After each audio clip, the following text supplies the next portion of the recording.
Well, it helps. It definitely helps because you can score runs quick, and doesn't take putting a lot of hits together, and to be able to give Hero a lead, and then they tied it back up and give him another lead fairly quickly, I thought was important.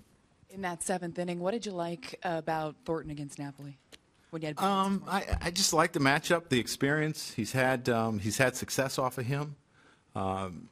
They had another lefty on deck, and I felt it was a good matchup. The bullpen overall stepped up yet again. How impressed have you been with the way they've responded to Robertson going? I think they've done a really good job in his absence.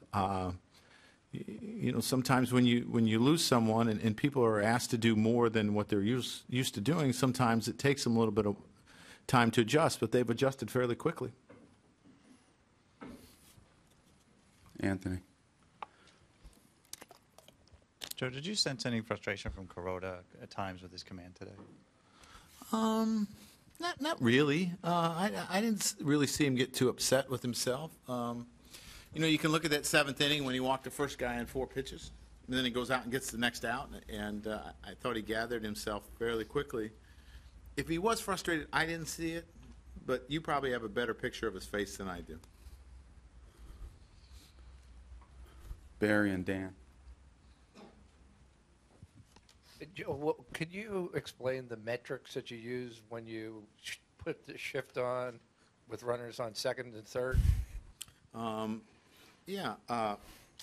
It's a number of at-bats over a period of time that shows where they hit the ball the most often. That's basically it. That's what it comes down to. Dan. Had you gotten any sense from McCann that this start had gotten to him at all? That he wasn't having the production even if the at-bats weren't bad? No. I thought every day he would come in and would have a smile on his face.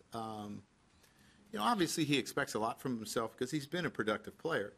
And players are going to show, a little emotion when they make an out, but I never thought it was over the top. I thought he came prepared to play every day, and I just felt it was a matter of time. That strikeout, he had the strikeout last night, that was kind of big. Was it important for him just to get something going? Oh, I think so. I think everyone, when you come to a new place, wants to get off to a fast start and prove, why the club, came out and got you and wanted you. So I think it is important. I was not really concerned about it. I know he's going to hit. He's too good of a player not to hit. So, but as a player, it's a little bit different feeling. Jorge. Joe, after seeing Soriano now for about 70 games, has it struck you how streaky he is, and did you know he was this streaky before you managed him every day? And obviously he can get hot and carry a team is what he's capable of doing, and that's why he's important to our lineup. And, ever since, I'm not sure which day it was in Toronto when he got hit, he's kind of taken off since then. Kevin, back left. Joe. Joe, what's your overall thoughts now in your offense where it's a little bit different this year? Obviously you have the home runs, but the addition of having Ellsbury as well, how makes you deeper? Well, I think our offense is much more balanced than it was last year, just because of the switch hitters and having Jeet back and having 3 switch hitters in the lineup, lefties that you don't really take out a lot against lefties. Our lineup is much more balanced. I think it's much more explosive, too. Andrew. Joe, before you signed McCann, how much did you know about him? And when, Brian and the company asked you about him, what did you tell him? Well, I knew he was a very good player. It wasn't someone that I had studied a lot, just because we don't play Atlanta a lot. And a lot of times, being an East Coast team, they're on the same time we are. Sometimes you learn more about West Coast players than you do East Coast players, because when I go home, I put the TV on and go to sleep. But I knew he was a very good player. I knew he was very productive. From the few games I watched, I knew he brought in intensity.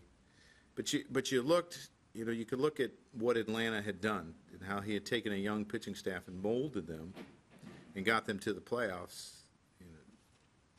I gathered that, he's pretty smart back there, and that he has an idea what he's doing. Dan. Yeah. To get Kelly back out there and for him to get a save after that outing against Baltimore, he's still adjusting to this even temporary role. Was that good to see? Yeah, I think that's good to see. I think it's good for his confidence in a sense. He didn't blow a save, but he got an L. But I think it was important for him.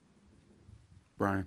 Joe, does it seem to you that Beltran's been able to kind of fly under the radar here in the early going? A little bit, which isn't always the worst thing in the world for players. He started to swing the bat pretty well as well. Some of these guys, it's just getting some at-bats under their belt, getting used to, some American League pitching too. They haven't seen these guys a ton. I'm not sure when the last time, St. Louis obviously saw Boston last year, but not so sure how much they saw Toronto and Baltimore and that sort of thing. And for Brian, I think he did face Boston last year, but it's a good thing,